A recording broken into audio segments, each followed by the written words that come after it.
Hola, mi nombre es José Arturo Molina Mora, soy microbiólogo bioinformático de la Facultad de Microbiología de la Universidad de Costa Rica y en esta sesión vamos a realizar algunos análisis bioinformáticos para responder algunas preguntas del virus que ocasiona la enfermedad COVID-19.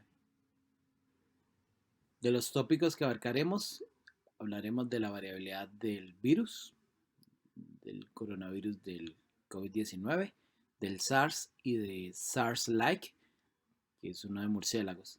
Además, esta información para identificar el posible origen, si es posible identificar alguno de los genomas como el original, hablar sobre la mutación y la posible existencia de subtipos, y finalmente comparar las secuencias genómicas del virus con SARS y el SARS de murciélagos, y además describir una secuencia exclusiva en apariencia que posee este virus, por lo menos con los análisis preliminares.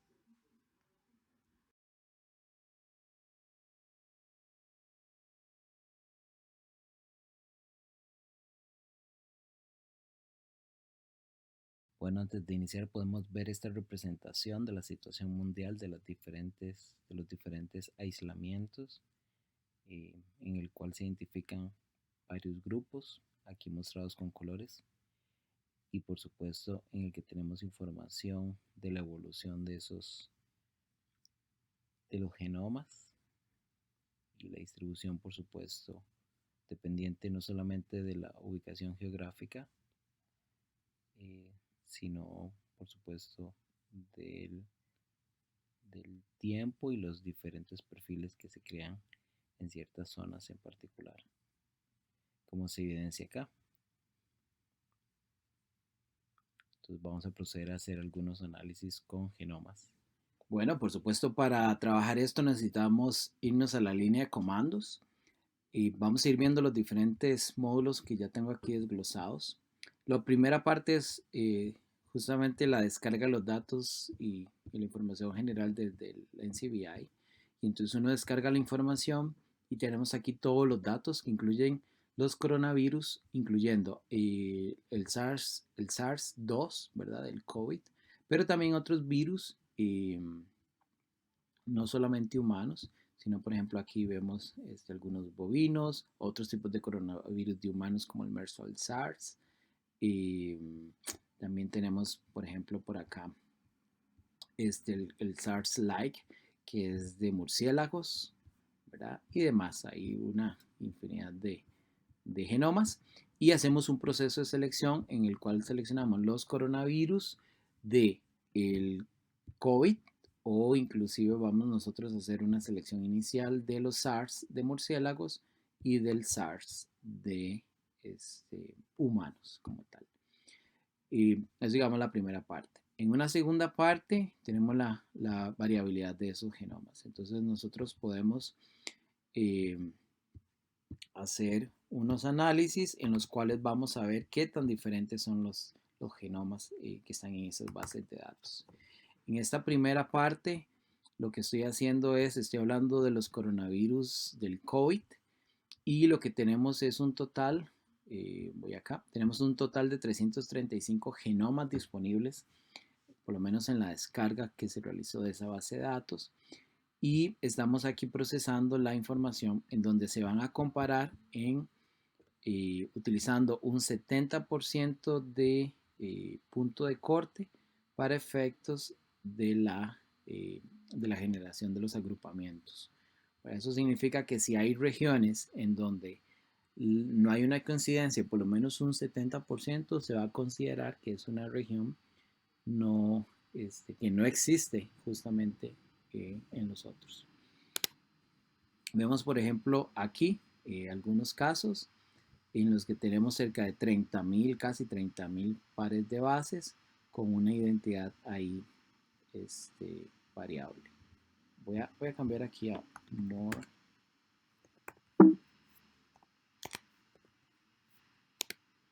para ver, ahí podemos ir viendo todos los diferentes valores. Tenemos una secuencia considerada como la referencial, ¿verdad? En particular, y voy a dejarlo por ahí y podemos perfectamente pedirle que nos diga cuál es el valor mínimo de similitud, el valor máximo y el promedio. Y lo que nos dice es que tenemos una similitud. El valor mínimo de similitud es del 99.12%, lo cual es un valor muy alto, probablemente explicado de que es un virus, eh, o sea, no ha tenido suficiente tiempo, a diferencia de otros coronavirus, ¿verdad? De que ha estado con nosotros años para así tener, digamos, una variación mayor. Pero lo que vemos en principio entonces de que hay una variación bastante estable de, de estos virus en el caso de coronavirus. Si hacemos un análisis parecido con lo que son los virus SARS propiamente, este sí ha tenido mucho más tiempo, vamos a ver algunas diferencias particulares. Como le digo, muchos de estos explicados por el tiempo que ha tenido o el chance que ha tenido, digamos, a través del tiempo de esas tasas de mutaciones, siendo virus ARN, entonces de que se ha estimado de inclusive este, 1 en 10.000, ¿verdad? La tasa de mutación por año. Eso tenemos ahí alguna información. Antes, bueno, mientras continuamos con esto, vamos a hacer posteriormente un análisis similar para lo que es el SARS de murciélagos, ¿verdad? Que es esto mismo, vamos a calcular para ellos mismos los valores y vamos a ver las diferencias.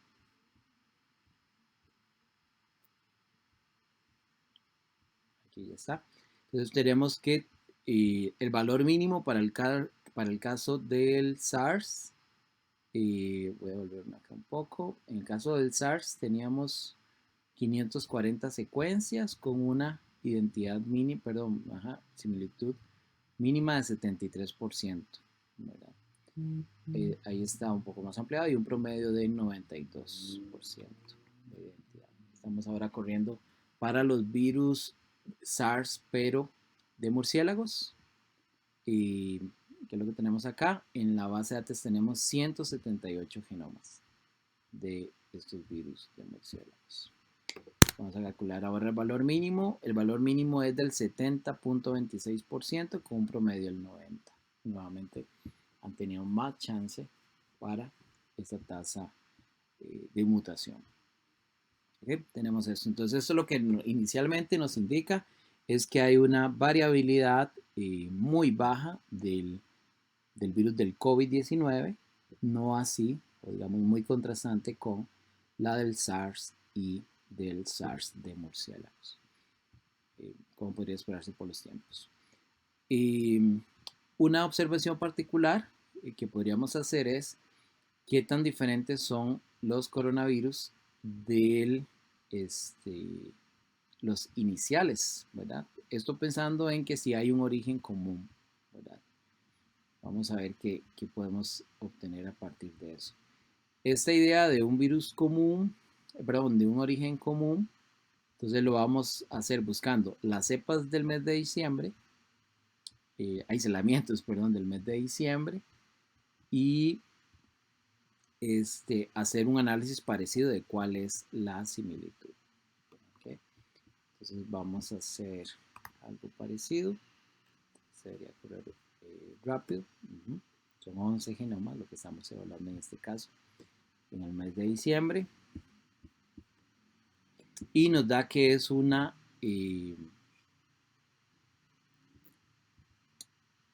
similitud mínima del 99.98%, lo cual es verdaderamente un valor alto.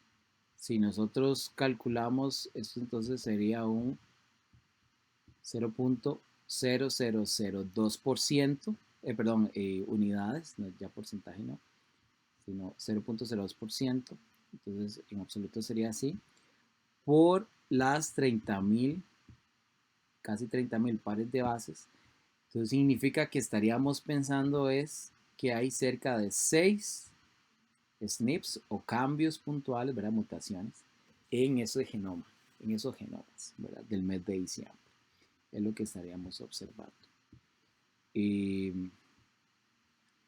Eso es a nivel general, ¿verdad? Pero por supuesto podríamos preguntarnos cuál es el virus original. Si nosotros nos vamos a buscar la información del NCBI y vemos la información del considerado el genoma de referencia, vemos que es este, el NC045512, o equivalentemente al MN908947. ¿Ok? Vas a recordar esos dos números con una fecha de colección, ¿verdad? La muestra de diciembre de 2019, pero no nos da el detalle del día exacto, si tenemos la localidad. Entonces vamos a utilizar eso. Vamos a buscar la secuencia, la vamos a descargar y vamos a ver la información genérica de eso, que es en realidad ya lo que les mostré. Y ahí tenemos la misma información en Wuhan, ¿verdad? Ya propiamente es de China, pero ya aquí con información de que es de Wuhan y es un genoma completo.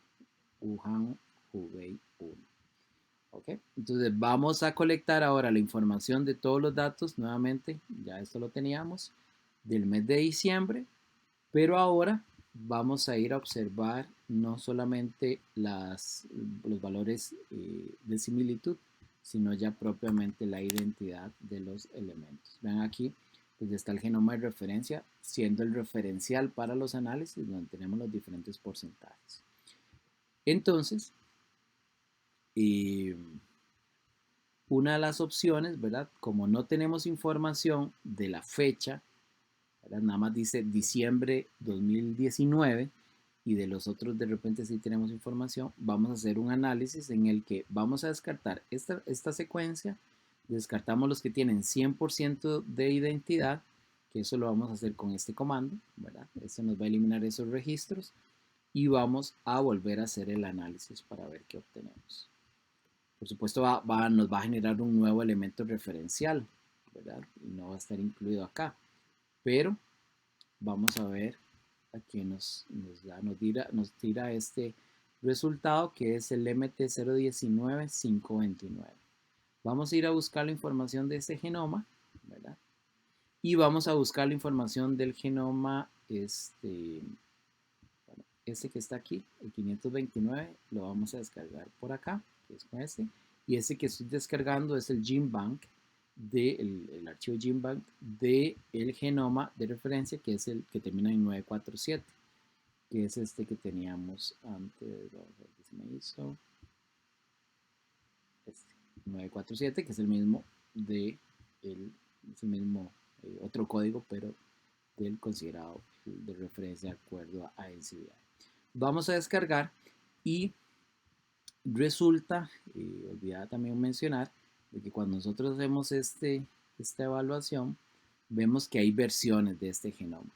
De hecho, si nosotros ingresamos a la página del NCBI, nosotros vemos que existe una versión, ven, este es el código, el NC 045512, existe una versión 2, que sería equivalente a este otro, el MN, el que termina en 947, y de este existen hasta 3 versiones, ¿verdad? Entonces vamos a indagar un poco sobre qué son esas versiones, porque es el que se considera el genoma de referencia.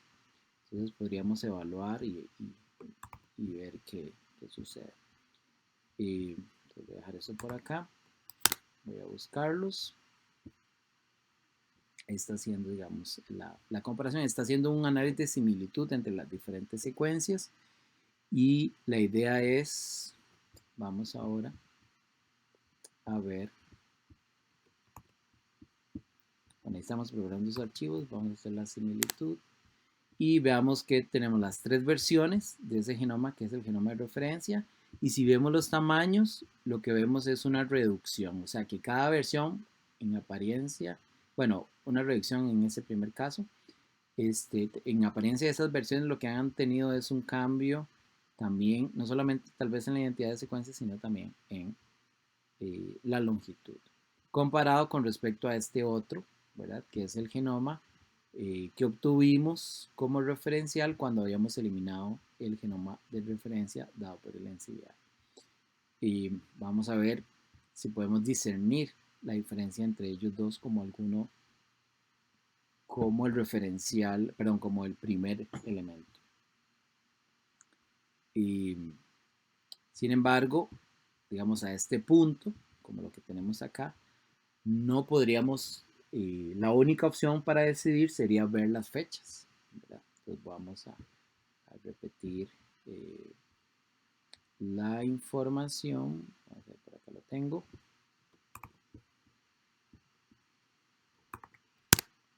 La información que aquí es diciembre de 2019 y aquí voy a cambiar este código.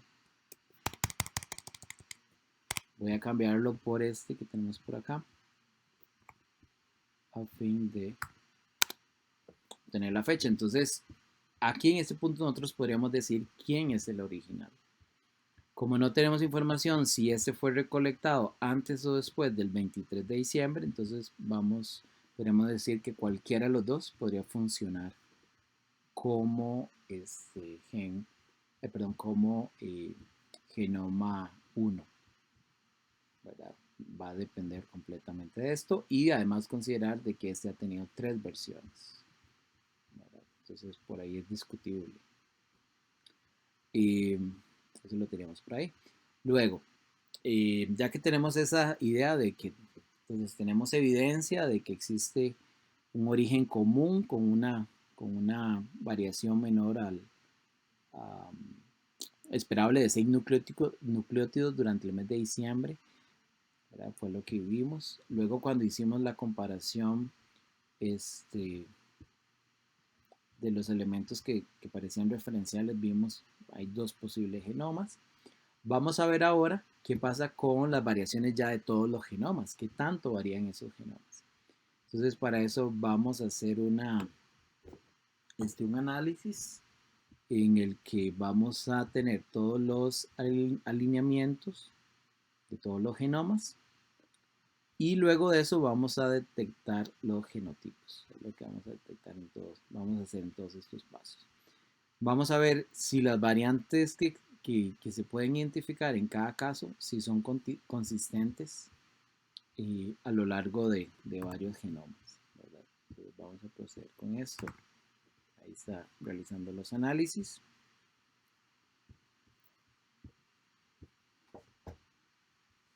Aquí voy a modificar esto.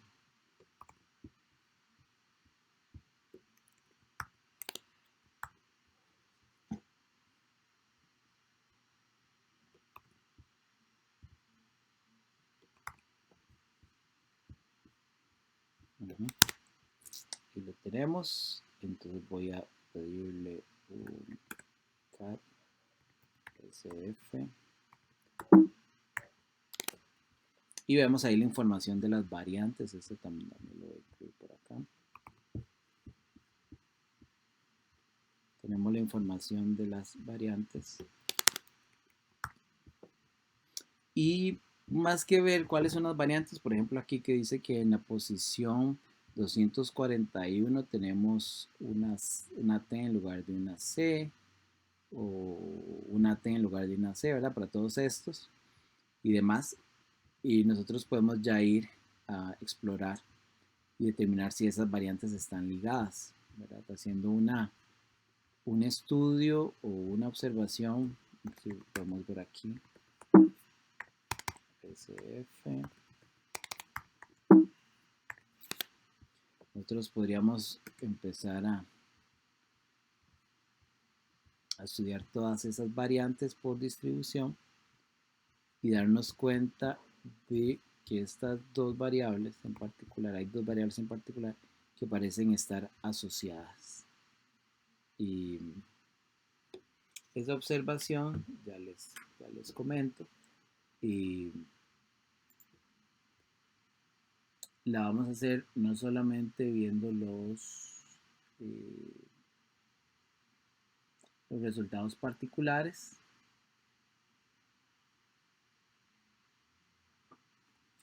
de estos análisis, ¿verdad? De estas dos posiciones, que tenemos aquí los conteos. Nos dice que en la posición 8782 aquí, ¿verdad? Que es esta, se ve consistentemente que hay 184 genomas en donde la versión de referencia es una C y en la posición 28.144 la posición de referencia es una T. Y bueno, ¿verdad? Entonces significa que hay 184 genomas que mantienen ese genotipo, como el de referencia. Pero hay una variante que consistentemente nos muestra que hay 150 genomas que en lugar de una C en la posición 8782 tiene una T. Y en la posición 28.144 en lugar de tener una T tiene una C. ¿Ok? Y tenemos uno que inclusive una muestra que parece tener ambos. Es lo que significa esta Y, que tiene estos dos.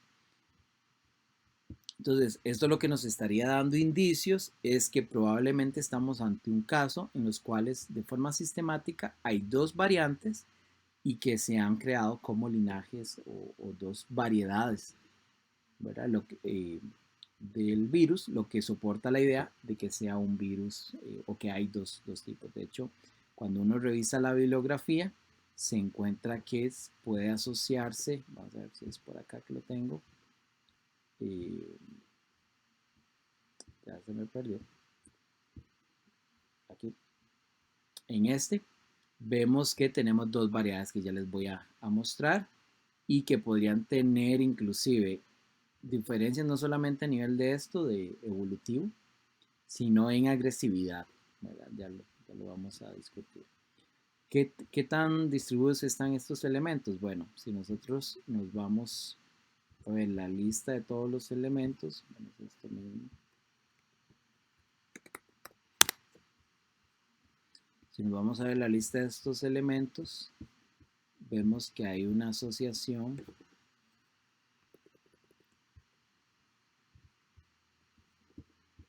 Vamos a vernos acá arriba. Por ejemplo, los que tienen todos estos elementos con C, o sea, que preservan el genoma de referencia, ¿verdad? Entonces, eso es lo que se llama, o se ha llamado el haplotipo CT. El haplotipo CT, como el genoma de referencia, ¿verdad? Vean que inicialmente está en la zona de China, de hecho luego se identifica, se empiezan a detectar algunos en Estados Unidos. Y ya en el mes, como ven aquí, febrero y marzo. Pero tenemos la versión más bien con las dos variantes, que es el haplotipo TC, se ha llamado, que si bien tenemos algunos casos en China, la mayoría corresponden a aislamientos de Estados Unidos, ¿verdad? Entonces sí parece tener algún perfil diferencial. Resulta que la mutación, ya sea que en esta posición tener una C o una T, en la posición 8782, ese primer cambio, resulta que no hace cambio aminoácido, mantiene digamos, el mismo aminoácido. En el codón está en la tercera posición. De hecho, esa posición es un cambio, digamos, como decía, en la tercera posición, pero sin afectar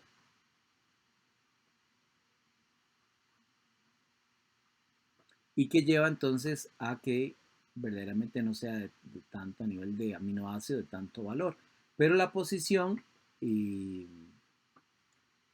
esta sí hace un cambio entre una leucina, cuando tiene una T, porque está en el medio del codón, y si tiene una C, resulta que cambia por una serina.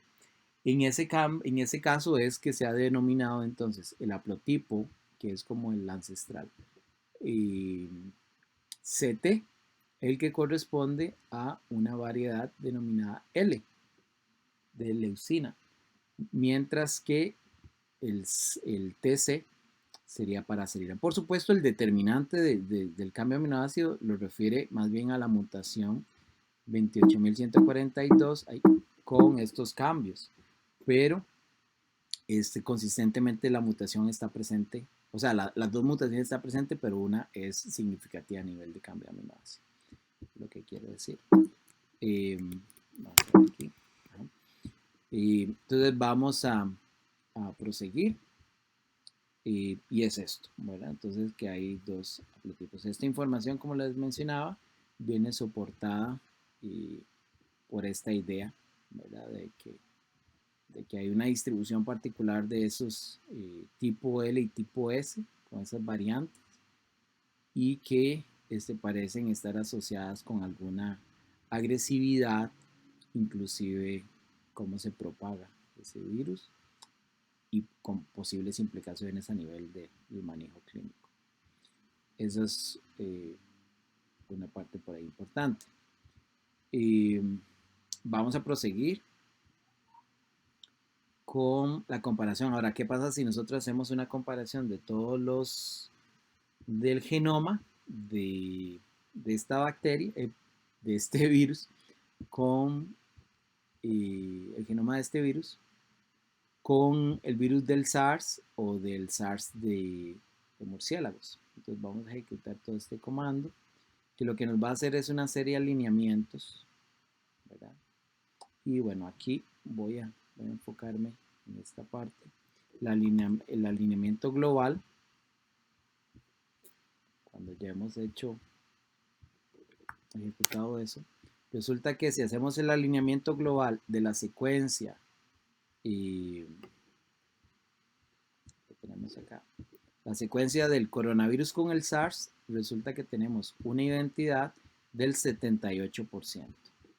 Mientras que si hacemos el alineamiento del coronavirus con el de murciélagos, el SARS pero de murciélagos, vamos a ver acá, tenemos una identidad del casi 88%. ¿verdad? Y aquí entonces es donde surge la idea de que el origen de este virus es de los murciélagos, ¿verdad? Por lo menos a nivel de primera impresión. Esto de hecho fue publicado por Lancet, ¿verdad? Que podemos aquí ver la información, ¿verdad? Entonces un 88% con coronavirus de murciélagos, mientras que tenía cerca de un 79% con SARS. Y bueno, aquí no estoy incluyendo el análisis, pero con MERS era mucho menor, cerca de un 50%. Esta publicación, si nosotros vemos la fecha, es una publicación de febrero 22 del 2020. Esto es importante por lo siguiente. Cuando estamos haciendo esta comparación, ¿verdad? Vamos a ver ahí, nosotros podríamos además realizar ver cuál es, en esa comparación, utilizar un alineamiento local, ¿verdad? Tipo BLAST, para evidenciar cuáles son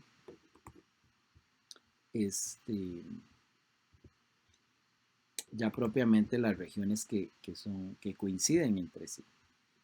Entonces voy a hacer aquí una comparación. En este caso estoy iniciando con el del murciélago. Y vemos que cuando tenemos la comparación del murciélago con un resultado BLAST, vemos que se generan dos bloques. O sea, el genoma del coronavirus, del COVID, está, por decirlo así, o comparado con respecto al genoma del murciélago, del virus del murciélago, tenemos dos regiones, dos grandes regiones, y hay una región, ¿verdad? O un punto de corte. Y ahorita lo vamos a visualizar. Pero cuando lo hacemos con el caso del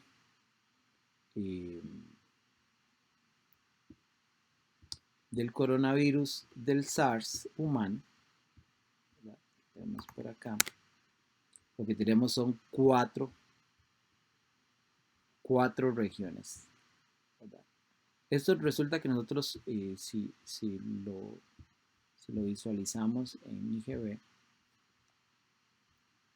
vamos a ver, podríamos ver cuáles son las implicaciones. ¿verdad? Aquí lo que estamos detectando son regiones ausentes o faltantes.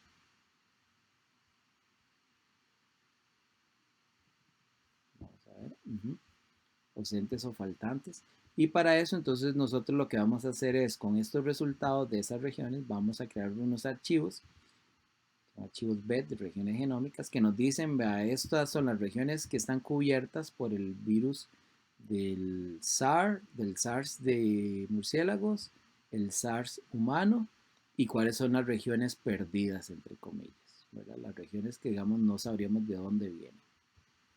Entonces, bueno, ya que hemos abierto IGB, entonces aquí he cargado el genoma de referencia y voy a cargar algunos archivos. Lo primero que voy a hacer es entonces el archivo de SARS, el que cubre, digamos, cuánto cubre SARS en el genoma del virus de COVID. Luego las regiones perdidas en SARS y de forma similar para el SARS de murciélagos.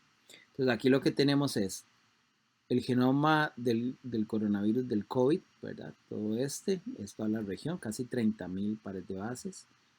Y lo que tenemos es entonces toda esta región, perdón, este es el del murciélago, vemos que cubre casi toda una región y solo hay un bloque que está ausente. Esos, digamos, son los dos grandes bloques del coronavirus murciélago y esta región es la parte ausente en el coronavirus de murciélago. Mientras que si utilizamos el SARS humanos como referencia, vemos que genera dos bloques, hay mayor diferencia. Entonces, en este principio habíamos visto que hay un 88% de identidad entre estos dos virus, ¿verdad? Y esto es el que representa parte de la diferencia. Y este habíamos visto que era un 70 y resto por ciento, que explica también parte de la diferencia entre el SARS. Y eso por ahí.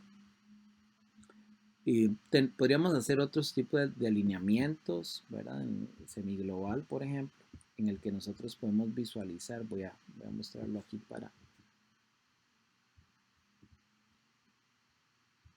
estos casos. Entonces hacemos unos alineamientos semiglobales que nos van a dar una idea.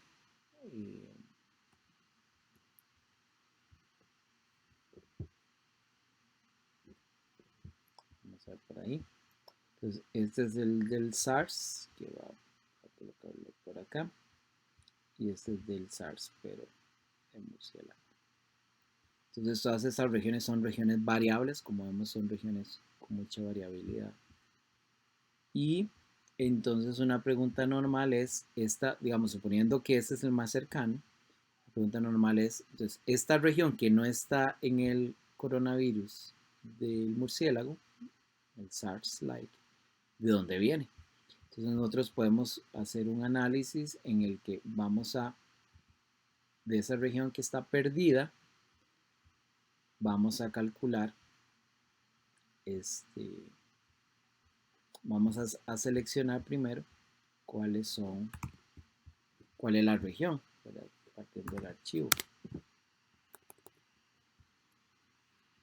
Ahí, vamos a ver.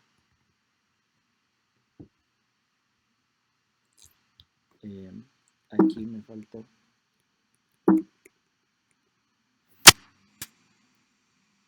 Vamos a entrar al PET. Ahora sí. Okay. Nos dice que los tamaños de esas regiones, hay dos regioncillas, una de 5 y otra de 7 pares de bases, que por supuesto son, no nos interesa, pero hay un gran bloque de 1380 técnicamente gaps, ¿verdad?, del coronavirus con respecto al SARS.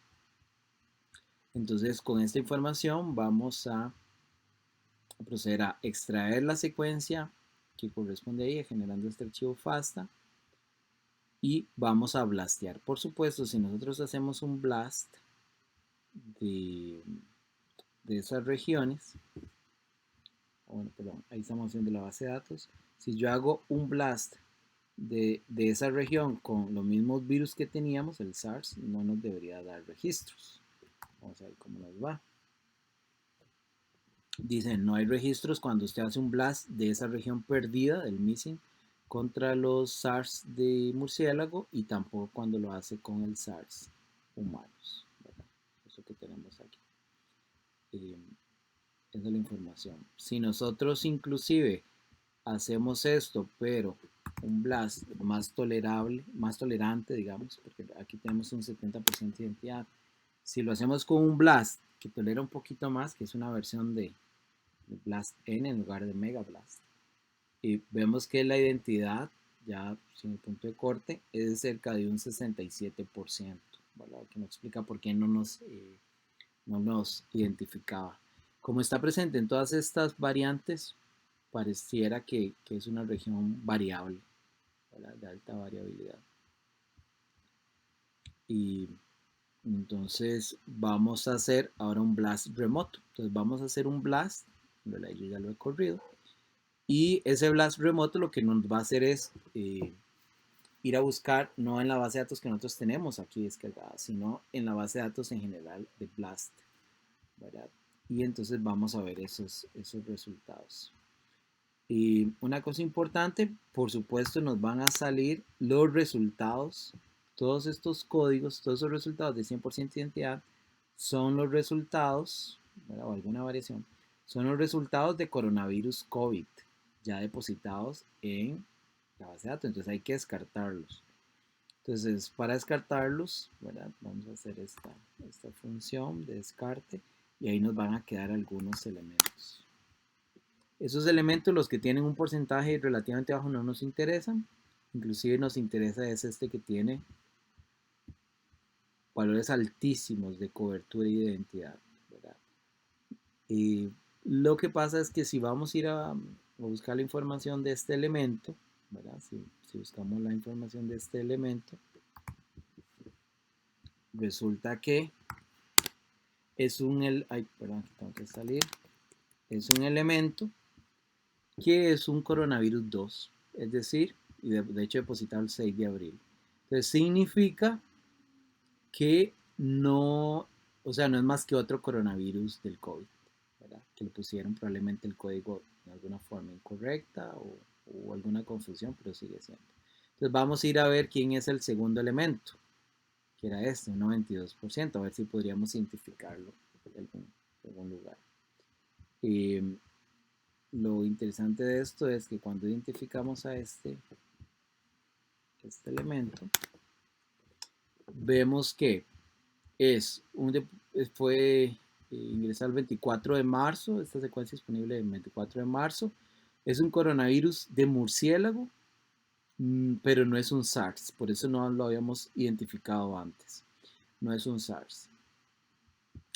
Y muy importante, bueno, este es un RAT G13, que más importante de todo eso es que no es SARS, entonces por eso no lo pescamos antes, con un depósito del 24 de marzo.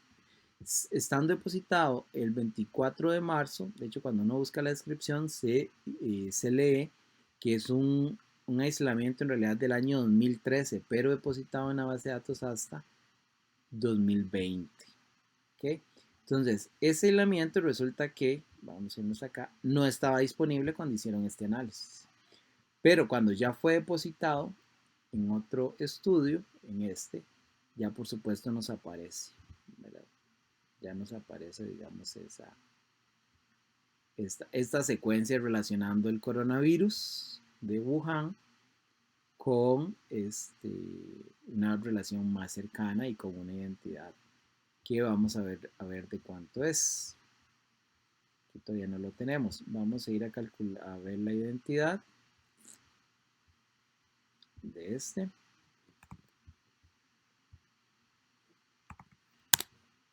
Con una identidad del 96%, ¿verdad? Una identidad del 96%, lo cual entonces vamos a ver si aquí tenemos algún reporte de eso.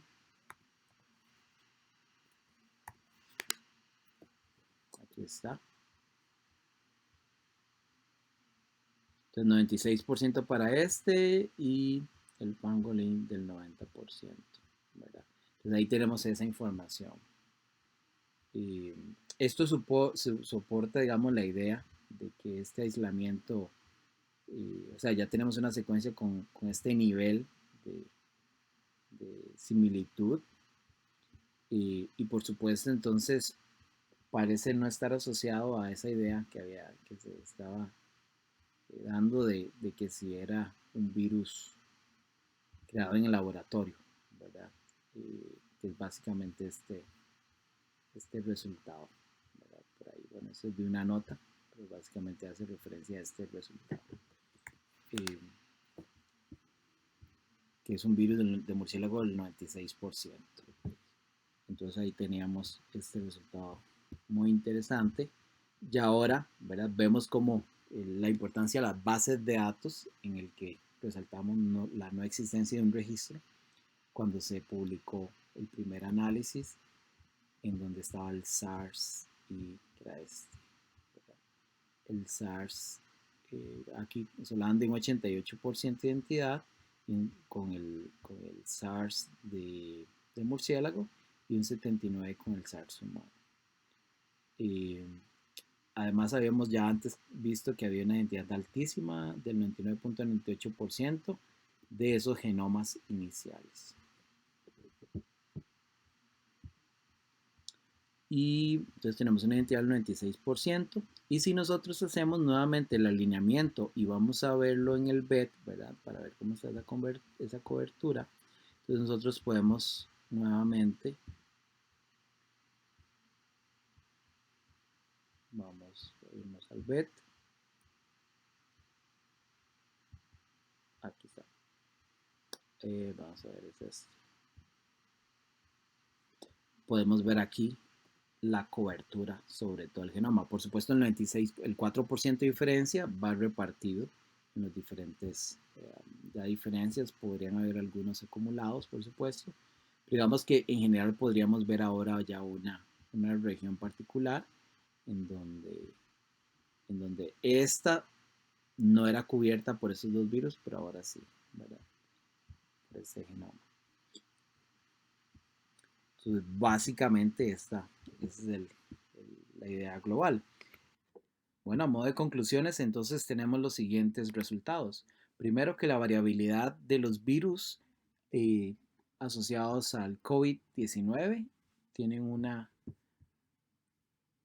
es una variabilidad muy baja, con una identidad superior al 99.12%, que contrasta con los del SARS, que la identidad es de 73.4%, y el SARS-like de murciélago superior al 70.3%. En el caso del posible origen del virus, los diferentes análisis con los elementos del mes de diciembre mostraron una similitud superior al 99.98%, lo cual nos indica muy baja variabilidad en una misma zona geográfica, lo cual entonces sugiere la idea de un aislamiento de un mismo origen.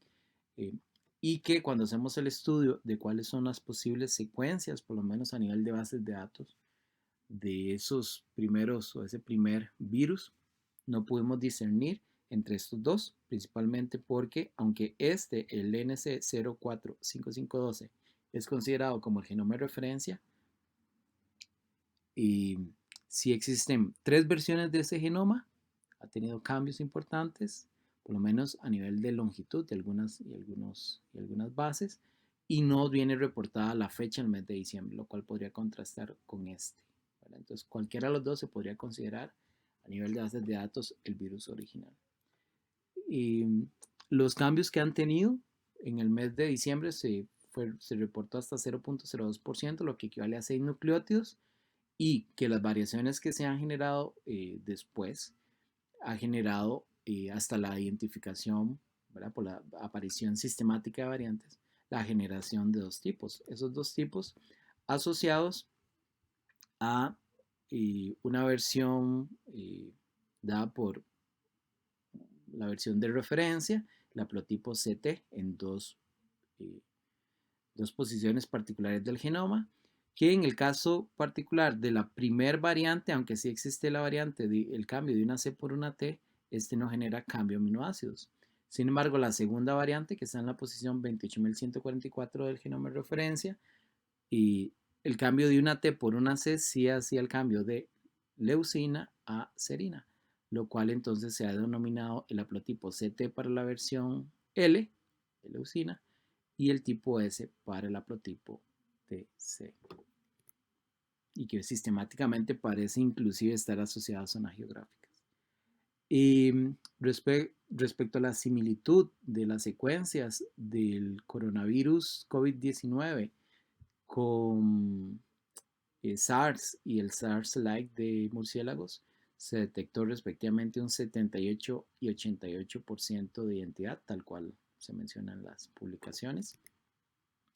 Y al investigar una región particular que parecía exclusiva del coronavirus del COVID-19 y no está presente en los SARS humanos o de murciélagos, se identificó esa región misteriosa como un elemento con una identidad relativamente alta, del 92%, de un virus RAT-G13, que es un coronavirus de murciélago, pero no SARS. Y al hacer justamente la evaluación de la identidad o de similitud de las secuencias con este virus, se detectó un 96%, como fue sugerido posteriormente. Y la publicación de Lancet, donde menciona estos resultados preliminares, a ese momento no estaba disponible esta secuencia, que es un aislamiento del año 2013, pero fue depositada hasta en marzo. Lancet hizo su publicación con estos resultados en febrero. Esta secuencia se depositó en marzo y finalmente entonces se hace una descripción de esta asociación con un 96%, lo cual parece sugerir de que si hay una asociación al contexto eh, en la zona de origen y de repente parece descartar la idea de una intervención de laboratorio o un virus de laboratorio con otros, con otros fines como se ha sugerido.